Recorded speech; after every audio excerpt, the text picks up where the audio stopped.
On November 8, 1972, an aircraft took off over one of the most desolate and isolated stretches of the Canadian North.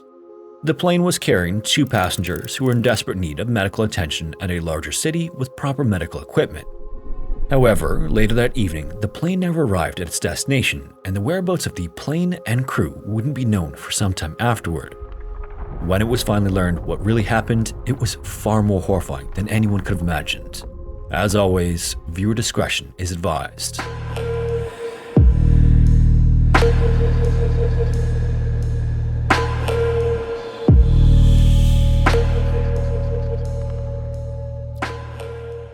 The Canadian territory of Nunavut is an incredibly isolated place. With no roads connecting it with the rest of Canada and a population of just over 36,000 spread across its gigantic landmass, it holds the title of the most sparsely populated region of any major country on Earth. Within this territory sits the tiny hamlet of Cambridge Bay on Victoria Island, which is somehow even more isolated.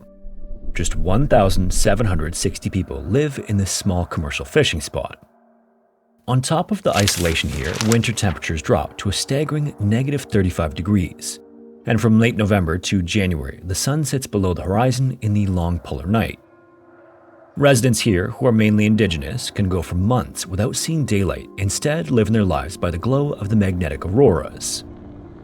People also rarely, if ever, leave the island, with generations of families having resided here, entirely cut off from the rest of the world. And naturally, as you might imagine in such a remote environment, emergency services can be scarce. Although this has improved in recent years, back in the 1970s, there were no medical centers or hospitals serving Cambridge Bay or its surrounding villages. Instead, residents relied on charter pilots to evacuate them in the case of life-threatening medical emergencies, no matter how severe the weather. One of these pilots was a man named Martin Hartwell. Born in Germany in 1925, Martin lived most of his life under the name Leopold Hermann. This was his name while training with the German Air Force during the Second World War, as well as with the Luftwaffe, and understandably something he preferred not to talk about. Martin was supposedly fairly quiet in general and kept his private life mostly to himself, having married in Germany and fathering a son before emigrating to Canada in 1967 alone. By 1972, at the age of 47, he landed a job with Gateway Aviation. This airline specialized in short regional flights and cargo, and he had logged around 2,000 hours of flight time overall. He was, by all measures, a seasoned pilot, with some even considering him among the best in the company. Even despite this, though, Martin lacked confidence when flying over the Canadian tundra, which was a much more expansive and unpredictable landscape than his native Germany. Things were much more eerie in the vast emptiness, not to mention challenging weather and low visibility made winter flights particularly dangerous. And although they were a reputable airline, Gateway Aviation allegedly had a habit of pressuring pilots into accepting flights they weren't ready for, supposedly leading to several crashes in the months leading up to November of 1972. On November 8, 1972, Martin arrived in Cambridge Bay after dropping off some prospectors at a nearby lake. He was then due to fly onto Swan Lake near the Arctic coast, but bad weather left him stranded for a little longer than anticipated. So without plans, he settled down for a quiet afternoon, or at least he did, until he received news that required his urgent attention. A flight had just arrived from nearby Spence Bay, and its passengers desperately needed a pilot to transport them to the neighboring territory's capital, Yellowknife. Jodie Hill, a 27-year-old British nurse, was escorting 2 patients. A heavily pregnant 25-year-old Inuk woman named Nimi, and her nephew, a 14-year-old with severe appendicitis named David. These patients were extremely high risk, and without evacuation, Jodie worried their conditions would decline rapidly. Nimi had gone into premature labor, and having already lost 2 pregnancies due to complications, it was critical that she be seen in a hospital as soon as possible. And David was also getting worse, his condition having progressed over the past few days to near constant stomach cramps and vomiting. So, despite the weather, they needed a pilot who would make the effort anyway. Martin then weighed up the opportunity. It was a particularly icy day with snow coating the ground, and as the afternoon wore on, he knew that night would make for even more challenging conditions. He was cautious, to say the least, given the gaps in his knowledge, not to mention that he only had 30 hours of experience in his new plane, a Beechcraft 18. The pilot from Spence Bay, Ed, also volunteered to help, so the two spent some time figuring out who should go. On the one hand, Ed was much more confident and well qualified. He was what's known as an instrument-rated pilot, having undergone training that allowed him to rely on cockpit equipment, not just visual aids and landmarks while flying. His plane, a Twin Otter DH-C6, also came equipped with wing de-icers that would help with the freezing conditions. But unlike Martin, Ed was booked for a flight the next day to Coppermine in the opposite direction to Yellowknife. It would be much further out of his way, plus his aircraft was already carrying an hour's less fuel. So Ed eventually decided to decline so Martin could take the flight, and Martin knew he couldn't refuse. It was crucial that he get these patients where they needed to be. There was just no other choice. And so with that, Martin began to load up his aircraft. Nimi and David were then wheeled on board on stretchers, while Jodie took a spot in the co-pilot seat. At around 3:30 p.m., Martin readied himself for takeoff. The sky was darker than it had been an hour ago, and there was a thick fog in the air, but as the plane climbed and the air gradually cleared, Martin felt reassured that he was making the right decision. A short while later, Jodie brought Martin a cup of coffee before falling asleep peacefully right next to him. Nimi and David were also quiet in the cabin behind them. At 5:10 p.m., the aircraft approached an area known as Contueto Lake. The route between Cambridge Bay and Yellowknife contained very few waypoints where pilots could determine their course and position, but Contueto Lake was one of them, and as such, it was home to a small radio beacon. This made it a key milestone for anyone flying this route. However, for such an important crossing, this radio beacon was inadequate. For years, pilots had complained about its weak and unreliable signal, and unfortunately, on that afternoon, for Martin, it would be no exception. Although he thought he was less than 30 kilometers away from the beacon, he couldn't get a signal anywhere. Brushing this aside though, Martin continued the flight as the sky got darker and darker. Unbeknownst to him, however, his plane was drifting far off course to the west, and as he continued alone and without a radio signal, his compass began to oscillate wildly. This wasn't uncommon on flights close to the poles, but for Martin, losing this navigational aid would be disastrous. Unlike instrument-rated pilots like Ed, Martin lacked the qualification required to navigate primarily using instruments instead of visual signals. Losing his compass, and with the skies increasingly murky, he became increasingly disoriented. He then brought the plane down to a lower altitude of 2,000 feet and he reached for his map light, but while doing so, he accidentally flicked on his cabin lights, illuminating the aircraft and drowning out his vision in the process. Within minutes, he lost control of the aircraft and plummeted violently into the side of a hill. Hundreds of kilometers away, as the hours passed and there was no plane, emergency services at Yellowknife realized something was wrong. A search then immediately began for the lost flight and went deep into the night, battling rain, snow, and blizzards, only to find absolutely nothing. Nobody had a clue that 400 kilometers away, near Hotel Lake and far away from any civilization, Martin was waking up to a nightmare. He had no idea how long he had been unconscious for. Opening his eyes, the plane burned ahead of him and the wreckage was scattered across the forest and ice. Martin then steadied himself and tried to stand up, but he couldn't move. Then he looked down and saw the lifeless body of Jodie lying motionless across him. She had died instantly upon impact.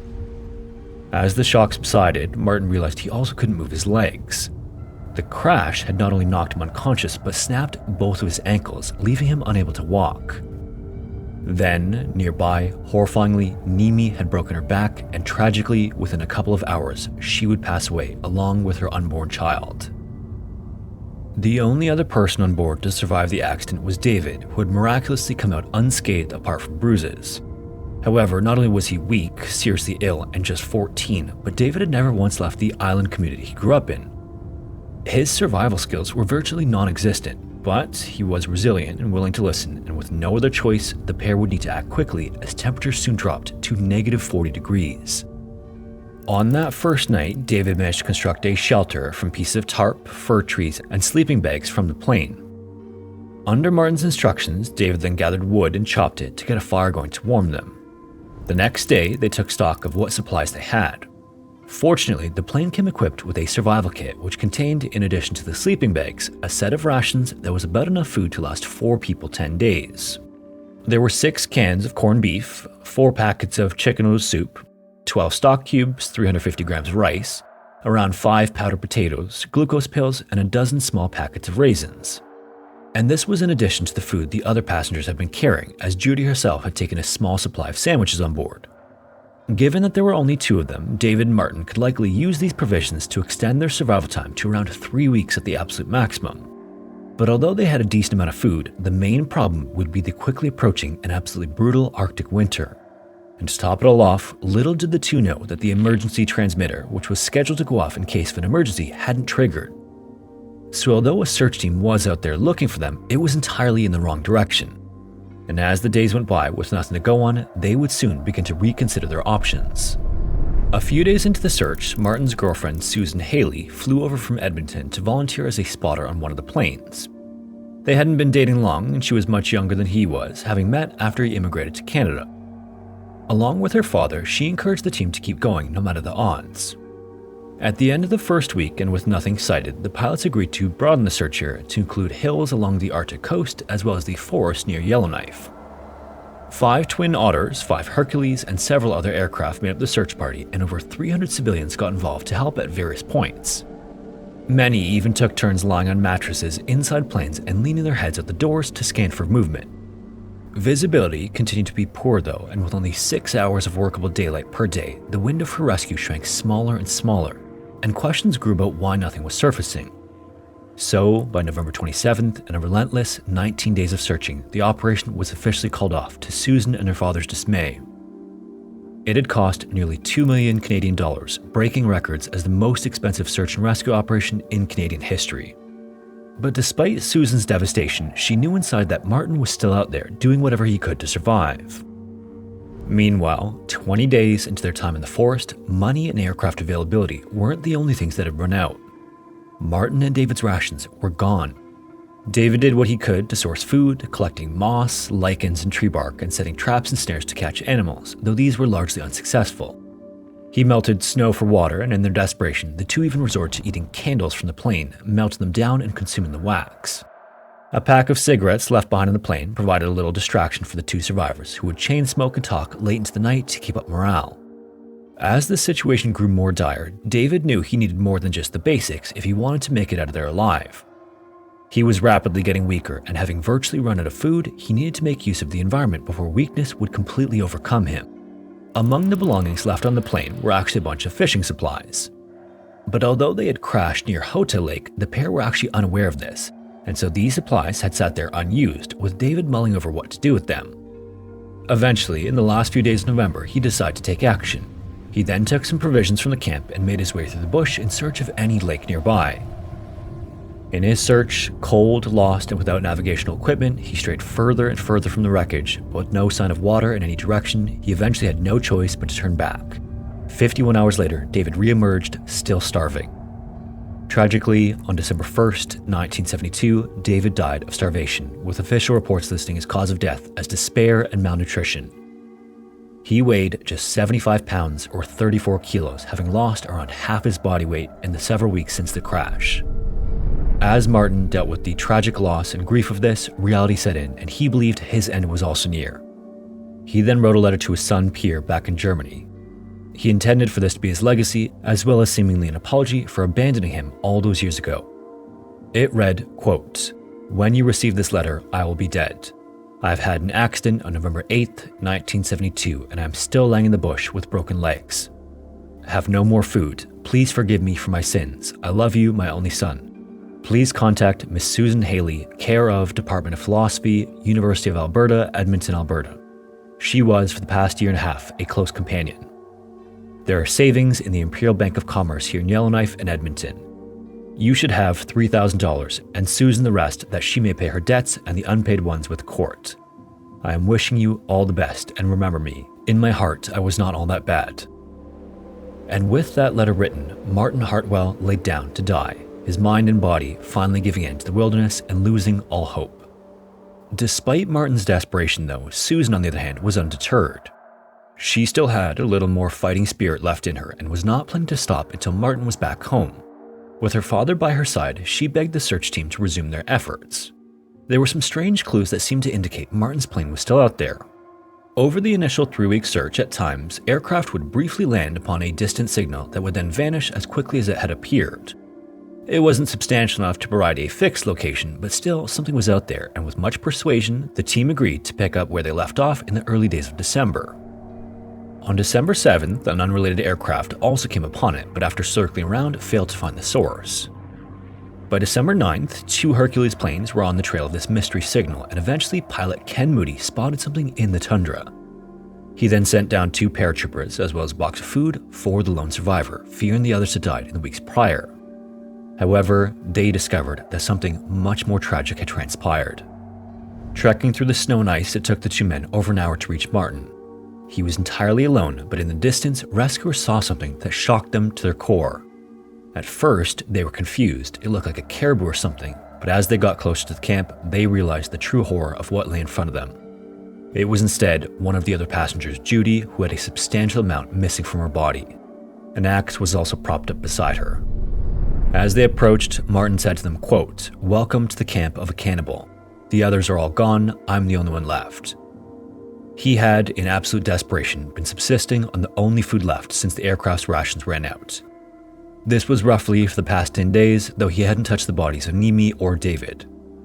Even more surprisingly, as a long-term vegetarian, Martin explained that he had discussed his decision with David and suggested the boy eat some too, but he adamantly refused. It was then that he knew that David wouldn't make it. This was the only way out. And in the end, it was what had gotten him rescued a full 31 days after he had crashed his plane into the bush. He would then be airlifted to the hospital and given another chance at life. David, on the other hand, was killed by his own kindness.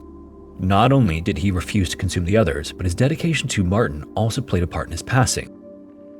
Doctors confirmed he likely would have lived longer had he not used most of his energy in helping Martin hunt, eat, and ultimately stay alive. In the aftermath of the crash, an inquest took place, though Martin did not attend and was instead represented by a lawyer, preferring to stay out of the limelight, and especially as the public caught wind of his story and rumors began to spread. The inquest concluded that Martin had not been qualified for the flight as a non-instrument rated pilot with only minor night flying experience. His aircraft too was not adequately equipped, and with the unreliable beacon, this was enough to create an environment in which a crash was all but inevitable. The beacon at the lake was then doubled in power in response to prevent any further incidents, and Martin's license was revoked. The airline, Gateway Aviation, was also found culpable for failing to implement strict enough policies, with its reputation eroded in the process. For too long, they had taken the attitude that crashes were the responsibility of the pilot, but in this case, it was clear that stricter supervision around flight rules, including not permitting non-qualified pilots to fly in conditions needing instrument flight rules, would have made a significant difference.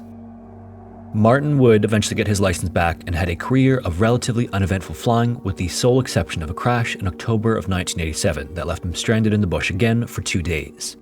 This time though, there were no fatalities. He then lived out the rest of his life with Susan, who he eventually married, generally keeping out of the public eye before dying at the age of 88. Jodie's body meanwhile was taken to Banff, where she was cremated and her ashes were scattered by her boyfriend. A memorial fund in her name was also established, with money raised used to train nurses. Niemi left behind a 2-year-old daughter, Denise, who was raised by her grandparents in Spence Bay, who greatly misses her mother as well as the sister she never got to meet. She and David were buried in a private plot in Edmonton. 14-year-old David Kutuk was remembered as a hero, his selflessness forever immortalized by his posthumous awarding of the esteemed Meritorious Service Cross, given to those who bring great benefit or honor to Canada or the Canadian Forces. And although Martin Hartwell's name is most often associated with this story, it's David who should ultimately be remembered. It was David who facilitated Martin's survival, David who trekked through the bush to bring him food, David who kept him company and ensured he made it home, and David who lost his life in the process.